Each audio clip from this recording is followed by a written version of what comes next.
नमस्कार, न्यूज 18 के digital platform पर आपका बहुत स्वागत है। मैं हूं आपके साथ अंशिका पाठक। इंदौर के राजा रघुवंशी हत्याकांड में नया मोड़ आ गया है। राजा के मर्डर में सोनम का साथ देने के आरोप में गिरफ्तार दो आरोपी आकाश और आनंद ने मजिस्ट्रेट के सामने अपना अपराध कबूल करने से मना कर दिया है। पहले मेघालय पुलिस ने दावा किया था कि सभी आरोपियों ने अपना अपराध कबूल कर लिया है। हालांकि मेघालय एसआईटी प्रमुख का कहना है कि उनके पास अभी भी दोनों आरोपियों के खिलाफ आरोप पत्र दाखिल करने के लिए पर्याप्त भौतिक साक्ष्य है।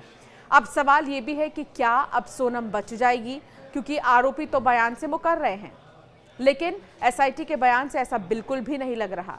राजा रघुवंशी हत्याकांड में भले ही आरोपियों ने मजिस्ट्रेट के सामने अपना अपराध कबूल करने से इनकार कर दिया हो, लेकिन एसआईटी उनके खिलाफ पुख्ता सबूत होने की बात कह रही है। राजा रघुवंशी हत्याकांड की चल रही जांच में शिलांग शहर के पुलिस अधीक्षक और मेघालय एसआईटी प्रभारी हर्बर्ट ने कहा है कि दो आरोपियों को मजिस्ट्रेट के सामने पेश किया गया था, लेकिन उन्होंने कोई भी बयान देने से इनकार कर दिया है। उन्होंने कहा कि पुलिस ने सभी आरोपियों को मजिस्ट्रेट कार्यवाही के लिए नहीं भेजा था, सिर्फ आकाश और आनंद को भी पेश किया गया था। दोनों ने चुप रहने के अपने कानूनी अधिकार का प्रयोग करते हुए बयान नहीं देने का फैसला किया। मेघालय पुलिस कह रही है कि हमारे पास ठोस सबूत हैं।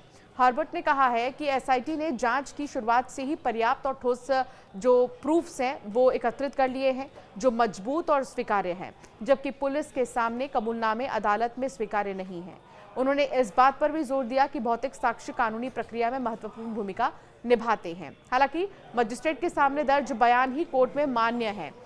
बीएनएसएस के तहत धारा 180 के तहत दर्ज किए गए बयान जांच और जिरह के दौरान सहायक होते हैं, लेकिन केवल बीएनएसएस की धारा 183 के तहत मजिस्ट्रेट के सामने दर्ज किए गए बयान ही अदालत में महत्वपूर्ण साक्ष्य रखते हैं।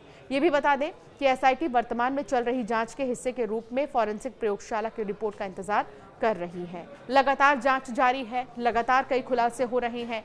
बीते दिन राज और सोनम ने इस बात को तो कबूल कर लिया था कि वो दोनों एक दूसरे से बहुत प्यार करते हैं, दोनों एक रिश्ते में हैं और राजा रघुवंशी दोनों के बीच दरार बन रहे थे। इसीलिए उन दोनों ने ही मिलकर इस प्लान को पूरा एग्जीक्यूट किया और फिर राजा रघुवंशी की हत्या करवा दी। जो बाकी के आरोपी हैं, हालांकि उनके बयान भले ही बदल रहे हों या कुछ ऐसे भी आरोपी हैं, दो आरोपी जिसमें आकाश और आनंद का जिक्र किया गया है, दोनों ने मजिस्ट्रेट के सामने जो है बयान देने से इनकार कर दिया है।